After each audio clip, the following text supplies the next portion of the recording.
Halo semua, nama gua Justin. Kesibukan sekarang sibuk jadi konten kreator TikTok. Nama saya Brian, kesibukan saya kerja aja sih. Halo, nama gue Serizawa. Biasa dipanggil Diego sih, kesibukan berburu airdrop. Nama aku Rahmat, saya bekerja sebagai akuntan. Nama gue Arifin, saat ini kesibukan biasalah kerja sama kebetulan baru punya bayi juga.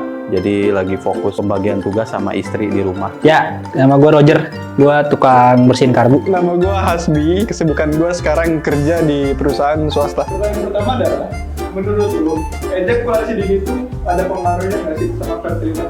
Tidak berpengaruh ya, karena ejakulasi dini sama fertilitas itu berbeda karena kelainan sperma itu cuman ya dilihat dari bentuk spermanya sama yang memproduksi sperma, alur yang ngeluarin sperma dan spermanya. Jadi kalau ejakulasi dini tidak berpengaruh. Nggak ada hubungannya sama fertilitas karena dia tidak berhubungan langsung dengan kualitas sperma. Tentu tidak, karena ejakulasi dini kan setahu gue ya, ejakulasi dini itu keluarnya cepet, nggak lama-lama. Kalau fertilitas itu emang ada masalah sama spermanya gitu. It's a fact. Ejakulasi dini tergantung seberapa parahnya sih. Kalau misalnya dia belum masuk udah keluar ya nggak berhasil dong. Tapi kalau bisa masuk ya ada kemungkinan berhasil. Tuh, sepengetahuan saya yang tidak punya ilmu yang cukup ini ya. Nggak ngaruh sih. Kalau ejakulasi dini itu kan cuma cepat keluar aja gitu aja sih. Harus diolah lagi berarti. Diolah. Stamina-nya ya. Ejakulasi dini, kalau dibilang pengaruh sama fertilitas, nggak pengaruh sih karena kualitas spermanya itu yang penting dalam air mani. Jadi bukan karena ejakulasi dininya. Gitu. Jadi belum tentu yang ejakulasi dini kualitas spermanya nggak bagus alias infertilitas nggak menentukan sih kalau menurut gua. Nggak ngaruh, itu kan durasi pengeluaran doang. Ya paling kurang nonjok doang paling. Pas lagi kurang nonjok, cepetan. Santai aja, santai. Ejakulasi dini tuh harusnya nggak ngaruh sih, karena dia itu kan masalahnya adalah cepat keluar. Sedangkan fertilitas itu sebenarnya berkaitannya sama sperma kan. Itu menurut gua nggak tahu balik lagi. Cuman menurut gua sih kayak gitu, harusnya nggak ngaruh sama sekali deh. Kalau obat kuat, menurut lu ngaruh nggak sama kesuburan? Gue belum pernah pakai sih. Tapi kayaknya sih nggak ada, karena obat kuat itu lebih nyerang jantung. Jadi pas lu pakai obat kuat tuh, jantung lu tuh berdebar kencang. Gitu. Obat kuat harusnya nggak mengganggu sih, soalnya kan itu cuma mempengaruhi ereksinya aja ya, nggak mempengaruhi spermanya. Atau mungkin obatnya oplosan bisa mungkin mempengaruhi. Kalau mengganggu sih enggak sih. Itu obat kuat kan fungsinya juga buat dia lebih tahan lama aja sama masalah stamina juga. Obat kuat mengganggu fertilitas, yang jelas sih obat kuat itu nggak bagus ya. Jadi khawatirnya sih lebih mengganggu ke si spermanya. Ya bisa dibilang iya gitu. Kalau dibilang apakah mengganggu, bisa jadi mengganggu. Karena pengaruh obat kuat kan lumayan bikin masalah tuh gitu. Yang pernah saya dengar sih. Obat kuat juga enggak ya, cuman kalau dikonsumsi terus nggak tahu tuh, belum harus di riset lebih lanjut. Cuman kalau untuk dikonsumsi biasa itu nggak terlalu berpengaruh. Kalau keseringan kayaknya ngaruh sih. Cuman kalau kata gue nggak usah lah, ngapain. Obat kuat mengganggu fertilitas juga harusnya enggak deh, karena dia itu ngejaga si burung lu buat tetap strong gitu doang kan, nggak ngaruh sama spermanya. Cuman jangan sering-sering lah. Itu juga kayaknya nggak, karena pengaruhnya cuma ke ereksinya aja. Kalau berendam di air panas ngaruh nggak, Bang? Sama kualitas sperma. Ngaruh sih karena tergantung sih. Kalau air panas banget itu bakal ngaruh. Tapi kalau misalnya suhunya diatur, nggak terlalu panas, nggak terlalu dingin, aman-aman aja. Kualitas sperma berendam dengan air panas, sebenarnya ya skrotum atau kantongnya testis itu punya kemampuan beradaptasi sih. Kalau misalnya dia dingin, dia naik ke atas kan, mendekatkan testis ke tubuh. Jadi suhunya itu jadi lebih hangat. Kalau dia dingin, dia turun. Nah, kalau berendam air panas berarti itu tergantung dengan suhu air panasnya. Kalau airnya terlalu panas, ngaruh sih. Kan nggak lucu berenang di air mendidih, spermanya matang. Menurut saya sih pengaruh ya, karena suhu itu kan mempengaruhi ya kualitas sperma ya. Nah kalau memang kondisinya itu hangat, bisa jadi ya kualitas sperma juga itu akan ada pengaruh juga gitu hasilnya. Nah, kalau ini ngaruh, kecuali air hangat buat mandi. Nah, apa dah, kalau air mendidih yang hancur bukan sperma lo doang, badan lo juga hancur. Kecuali air hangat, jangan air panas. Melepuh tuh. kulit lu?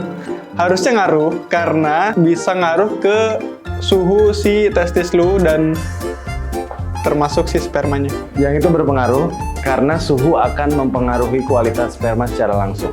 Ngaruh karena cuaca yang panas ya, jadi kalau terkena di testis atau misalnya contohnya lain kita pakai celana terlalu ketat, terus HP, terus kita berkendaraan dan lain-lain itu berpengaruh. Pertanyaan keempat, kalau misalkan buncit ngaruh nggak sih? Ada hubungannya nggak sih sama fertilitas? Buncitnya kesini nih kayaknya nih. Itu juga berpengaruh karena banyaknya kadar lemak dalam tubuh kita akan mempengaruhi suhu pada testis dan akhirnya berpengaruh ke sperma juga. Kayaknya ada, karena kan balik lagi ke pola hidup. Kalau pola hidup kita nggak bagus, nggak oke, itu pasti berpengaruh tuh. Karena kan perut buncit identiknya dengan kita jarang olahraga, makan nggak teratur, makan semuanya dimakan. Nah, buncit ya. Nah, buncit ini kan kayak tumpukan lemak ya. Kalau misalnya emang dia makannya tidak teratur, mungkin makan junk food atau makan pinggir jalan mungkin ada. Tapi dia dibarengi dengan makanan sehat, makanan seperti sayuran dan lain-lain, menurut gue itu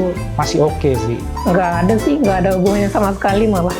Kalau perut buncit, enggak juga sih. Kalau perut buncit itu kan pengaruh kayak ini ya, mungkin si orang itu nggak hobi olahraga atau nggak menjaga badan. Kalau dari faktor infertilitas atau sperma itu nggak akan mengganggu.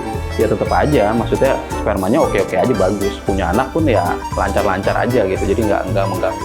Nggak ngaruh sih, karena kan nggak berhubungan langsung sama testis kali ya, kecuali yang buncit testis lu.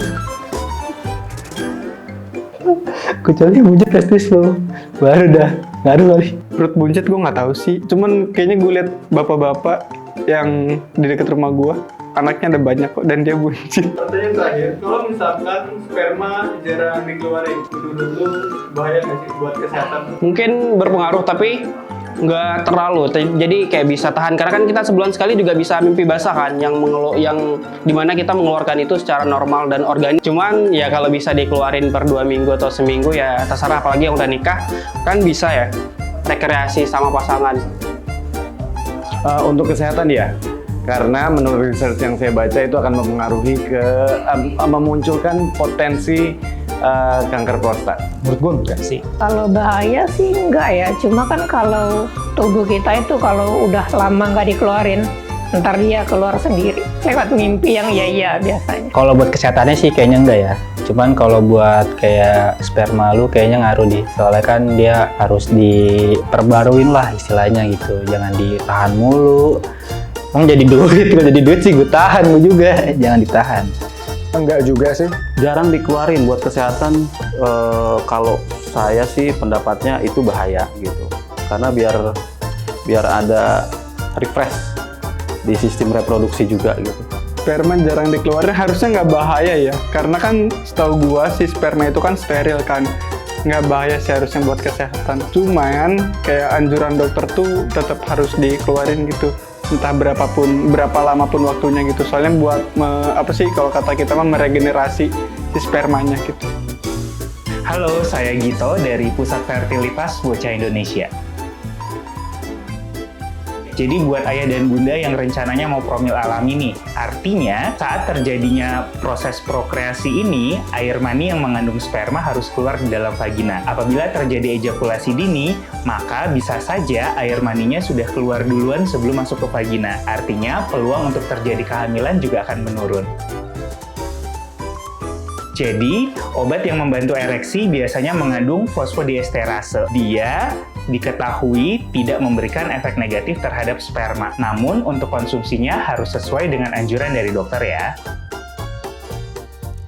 Nah, bayangin aja, pabriknya atau testisnya ini nggak tahan sama suhu tubuh yang 37, makanya posisinya menggantung, nggak ada di dalam tubuh. Ditambah lagi dengan air panas, berendam pula. Artinya kan itu seolah-olah merebus bijinya nih. Jadi sebisa mungkin kalau lagi promil, hindari untuk berendam di air panas.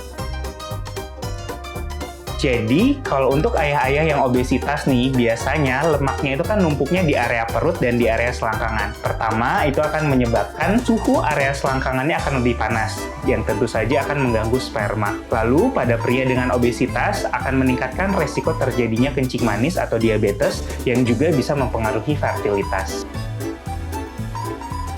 tubuh kita itu punya mekanisme untuk mengeluarkan sperma yang tidak dikeluarkan terlalu lama gitu.